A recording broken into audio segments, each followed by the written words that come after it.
House of the Dragon Season 2, Episode 3 was a mix of funny, sad, horrifying, disturbing, and WTF moments. We saw some dragons, we saw some fighting, and we saw some dong. I'm gonna go over my top WTF moments, my live notes that I take during the episode that I send to my friends. So let's talk about it together. We start the episode learning that war affects the small people. RIP to the members of the Blackwood and the Blacken families. They've been feuding for years. They're looking for really any excuse to pop off and go at it again. Also RIP Arik and Eric. The symbolism of them being buried together. They share a womb. They share a pit, a grave. So sad. Rhaenys is just a bad bitch all the time, every day, every minute. She is serving looks. She is serving wisdom. Rhaenys is probably the best asset, mind-wise, that Rhaenyra has on her team. We're starting to see Mysaria become more and more of a homie. I was always hoping she would find a place at Rhaenyra's small council instead of sailing away to wherever. I wrote down, don't send your kids away, with about 100 exclamation points. That never ends well. Honestly, I had PTSD of the Starks separating in season 1 of the original Game of Thrones. I wrote, I feel like reign can never be good ever, and WTF is going on with Harrenhal. So there's a lot of lore around Harrenhal. Harrenhal has such a rich history. I love you, Daemon, because I always do love Daemon, even though he's kind of pissing me off as of late, but I stand Daemon until the very end. As he's going around the corners with his sword, I am just waiting for something to happen. I don't like these scary gotcha pop out moments. Can this be over sooner? And I'm lucky that I was watching it on a TV and not my computer, because I have this really bad habit where if I want to know what is going to happen, I'll like hover over a couple minutes. I know it's horrible. Why do I do that to myself? Daemon, your grace, pardon me, my jaw dropped when that happened. Daemon, what the hell are you doing? You are your own worst enemy. Like, just stop, okay? Just stop. I was kind of confused about that, because don't you call the partner of the ruler also your grace? Is this as scandalous as it was made to seem? Because what would Daemon's title be? Okay, Kristen's haircut, it looks like shit. It looks like that really shitty snot-nosed kid in your 5th grade class who is always disobeying the teacher, who always has a smug ass look on his face, who is just a budding psycho. That is what that haircut looks like. I understand maybe the suave blowback really isn't gonna work well for battle, but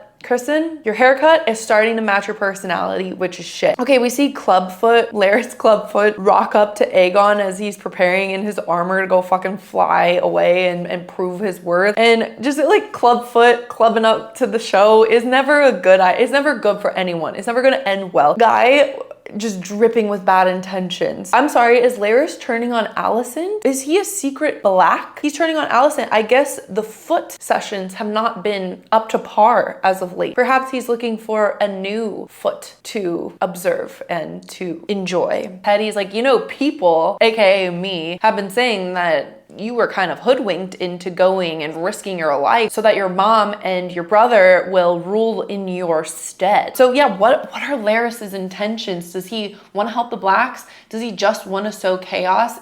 Chaos is a ladder? Next, we have the pub scene. So we have Diana. It's a blink and you miss it kind of moment. If you don't recall, Diana is the serving girl that Aegon raped back in season 1, and unfortunately his holier than thou mother helped cover it up. They gave her some moon tea, they gave her some cash and told her to the GTFO. We see her now at the pub, and I just feel so bad for this girl, because I think one of the men reaches out for her and she looks absolutely terrified. So not only did she have this horrifying experience as a young girl, but now she's forced to probably relive that trauma on a nightly basis. Then we see Aegon rock up, drinks for all. What a homie, what a man of the people. Aegon shows us many sides, but we know that Aegon likes being like. He wants to go take a young squire boy's virginity with his homies who have been upgraded to the Kingsguard. They are so unserious. They be breaking their vows left, right, and center. We got head Kingsguard Kristen Cole fornicating with the queen. We got these lads. Didn't you just take a vow of chastity? They're like, yeah, chastity. And Aegon's like,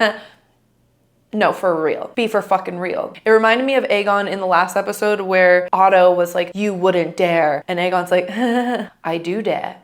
and I find it stimulating. Is it safe for the king and just people to be going into these King's Landing? I don't know if they're flea bottom or if it's like the middle class of King's Landing. I understand he has his guards around him, but someone could poison him. Then we make our way into the brothel. And I have a note here that says that was way, way, way too long on the sucking dog. So we see a fellatio being performed in the corner, and it just, the camera really seemed to linger. I think they wanted to go all peen this episode. Aegon is kind of back to his fuckboy roots. He's like, you know what? I was like king last week. That was cool. I'm just gonna be a fuckboy now. They stumble in on Aemond, cuddled up to Sylvie. We know that Sylvie is the woman who Aemond lost his virginity with, and it seems like he's been riding that train ever since. Also, there are several mommy issues at play here. Freud would have a field day. But my question is, if this is kind of the brothel, I mean, it does seem like a more upscale brothel. If you know that Aegon is trash and is always frequenting that brothel, like, do you guys ever pass each other on the way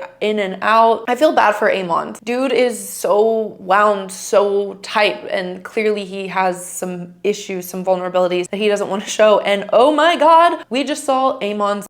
We saw a full frontal there. Honestly, power move on his end. He really just stands up. I thought we were gonna get a quick pan or a quick zoom to his eyeball, but we got another balls. And he just walks out, power play. Because at first you see him all hunched over. His body language is very vulnerable when he's in this brothel. He's curled up in the fetal position, but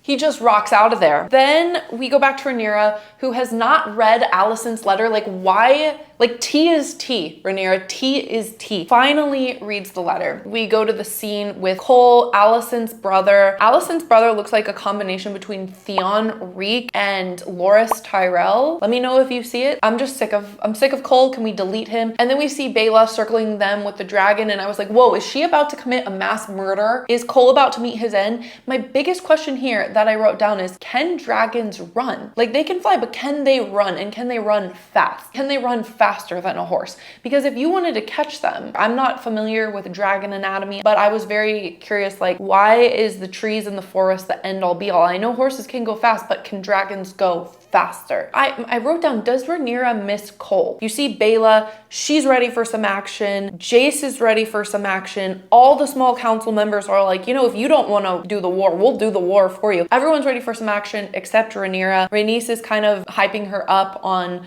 being conciliatory and being like her grandsire. I love that word. He was a prudent ruler who didn't just blow shit up. Rhaenyra, I love you.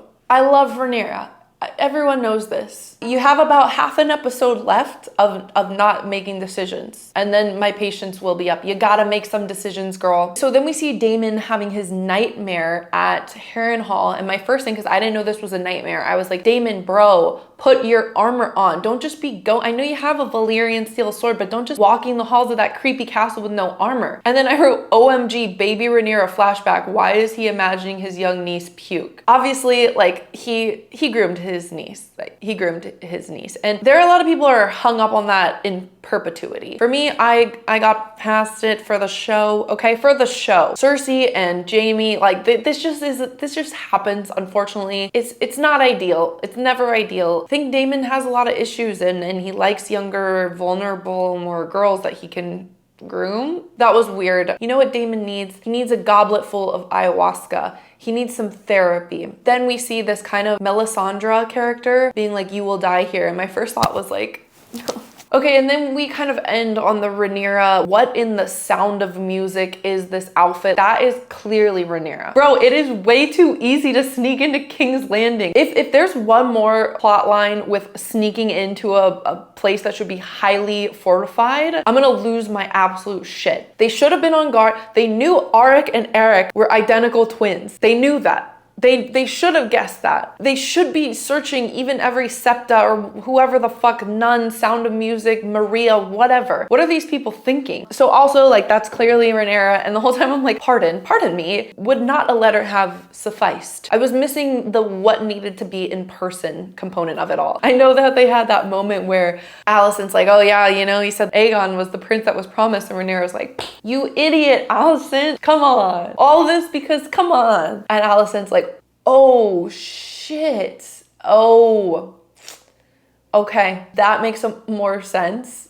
Makes more sense. Also, Viserys was literally like not coherent. His word was not bond at that point. But Alicent's like, yeah, well, that was my bad. But as for this, like, we can't do anything about it. Sorry, bye. So that was the episode. Those were my hot takes. Those were my WTF moments, my notes. What were your biggest moments? Put them in the comments and let me know. If you like this video, please like, comment, and subscribe to my channel. It helps me out so much. And I will see you next time. Happy 4th of July. Stay safe, stay hydrated.